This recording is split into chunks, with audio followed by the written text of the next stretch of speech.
Hello everyone. In this video, we will show how to install very essential software that we will be running in this course. So let's get started. The notes I wrote here on the right will be related to the software that we will be installing, and we will leave this in the description of the video. So please try to follow these steps. Obviously, you need for this purpose to have your terminal open. So simply you just right click and open terminal as you see here. So I have my terminal ready here. The first thing we will start to do is to update the repos from which we install the software. So I'm going to copy this and paste. So sudo apt-get update. So let's hit run. It asks me for the password of my version of my Ubuntu here. So let me enter the password because I'm doing the sudo command. So the sudo command is the reason for this. So it's updating and it should be fine. All right, perfect, done. Now let's copy this big command. So we need to install these libraries. For example, some compilers, some MPI libraries. We will get to that later. So very, very essential for your transform libraries. So um, we need to install all of these. And what we will do is just to get a copy of this. Maybe I can actually even make this larger now because the focus here will be on the terminal. So I'm gonna paste. Uh, did we paste everything? Let me check for a second. Uh, yes, we pasted everything. All right, so this is gonna take some time. So let's hit enter, and maybe we need to agree or accept something. So yeah, it's staying after this operation. 350 megabytes of additional space will be used. That's fine, no problem.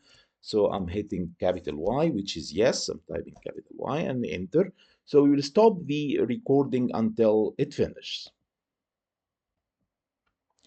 Okay, so this is now complete. I mean, depending on the internet connectivity, it might take 5 minutes or more.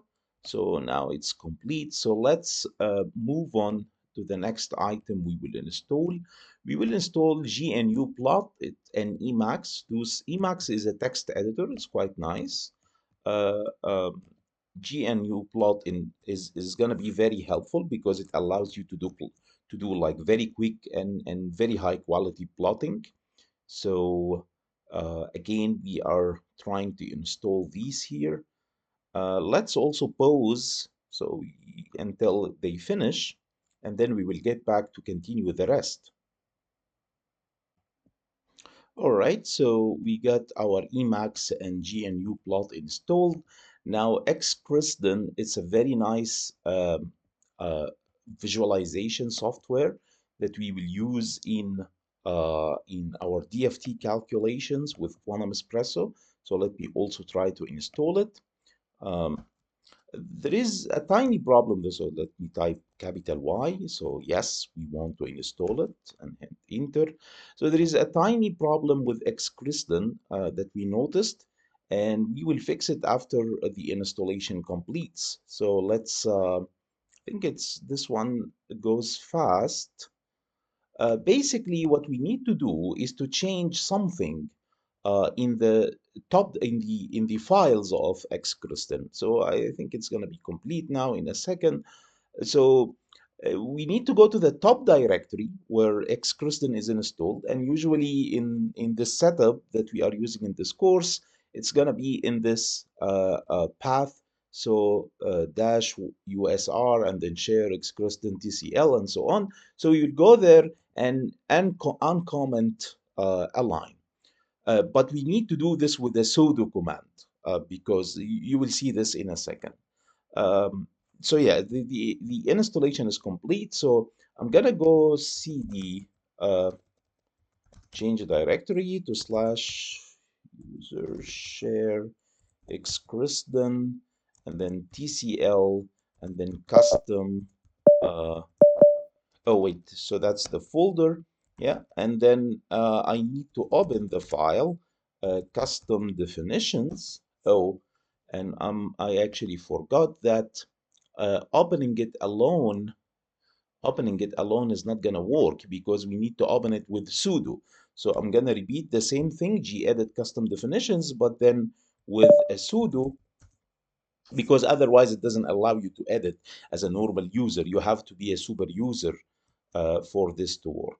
So now it's opened, and I need to uncomment the set tog. So let's see, it's this line, set tog l 0 obt. So I need to remove this hashtag. You see this little hashtag in line number 21. So I'm gonna remove it and then save and then close. Just as a test, let me actually go back to my home directory. As a test, I'm gonna type xcrysden and see if it's gonna run. And yep, it seems to be running. Nice. So this will be used later for some of the visualizations that we will use later on in the density functional theory. So let's close it for now. What else? So I think that should be enough in terms of preliminary software, but we also need to install GULP. GULP is a very, very useful empirical energy model software that does energy minimization and molecular dynamics. So if you go to your browser and type GULP simulations, make this a little bit larger. So GULP simulation, and then you go to GULP. It's developed in Curtin University by Professor Julian Gale. So if you go to the web page, to the downloads, you will actually need um, you will need to create an account for this to happen. So usually you choose a version and so on, but I believe you have to enter your email address. Yeah, probably you just need to enter your email address rather than creating an account. I don't really remember because I have an old account, but what I did is I choose version 6.2, and then well, that's the tar file, and then I put my email address here, and I received the link in my email that allows me to download. So I did this exercise already, so I'm not going to repeat it. Let me remove this browser now and focus here. We will try to be, let's also clear this. It's a little bit cluttered here. So we will try to be a little bit organized. So the GULP went to the downloads folder. So it's right now in the downloads when you download automatically with the browser.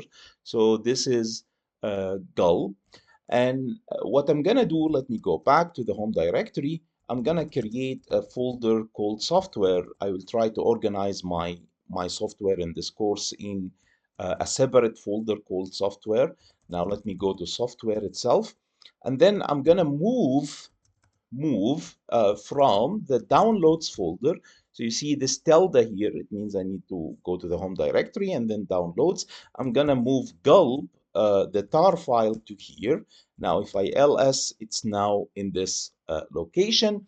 And now I will uncompress it with tar zxvf gulp .tgz. So if we do this, it untars the file, and you have now a folder called gulp 6.2. Let's go inside the folder. Let's ls. Actually, let's clear first and ls. Usually there is a readme file in the software, and it usually has some guidance on what are the folders there, how do you install gulp. So the recipe of installing gulp seems to be simple here. I need to go to the source folder that has the source file, and I need to type /mkgulp. There are some options here, like for example, printing with different Fourier transform, different libraries, um, with MPI, but making it parallel to run on multiple processors. But for the purpose, because we will not really do expensive calculations here, we will do something simple. We will just do the normal installation in series. When I say in series, that means we will run it using a single software. And by default, it's GULP is written in Fortran programming language, so it will be compiled with the G Fortran compiler. All right, so let's Control Z to exit out of this. And then as we were instructed, we will go to the source folder. Just to have an idea, I did an ls here, and you see there are a lot of Fortran files that, for different purposes. For example, there's uh, different files. For example, these are the phonon files, and so on and so forth.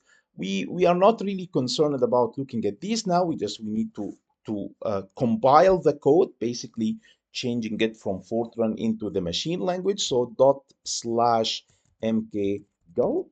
And this actually, so the compilation is happening now with Fortran compiler. So this actually takes some time. So I'm going to pause again, and we will come back after this completes. All right, so when this took actually some time on my machine, and whenever you see this screen, it means that things are perfect and fine, and you managed actually to compile gulp successfully. If you want to make sure, simply type ls gulp, and that's it. It's green because it's executable. It's an executable file. So that's it. It's complete. I personally prefer to move this copy of gulp. So move gulp to one step behind. Why? Now it is, if I go back and ls, it is actually here in the folder gulp. The reason for that is sometimes you need to recompile other versions, for example, a parallel version or a version with another compiler. And the way you do this is that you go back again to the source folder, uh, delete the compilations that you have done and start a fresh one, and then generate a new gulp file. So to avoid override, that's we usually, put it uh, uh, um, um, back in the previous folder. All right, so we will stop here. We succeeded in compiling gulp, and we will be meeting in other videos where we will actually use gulp. Thank you so much.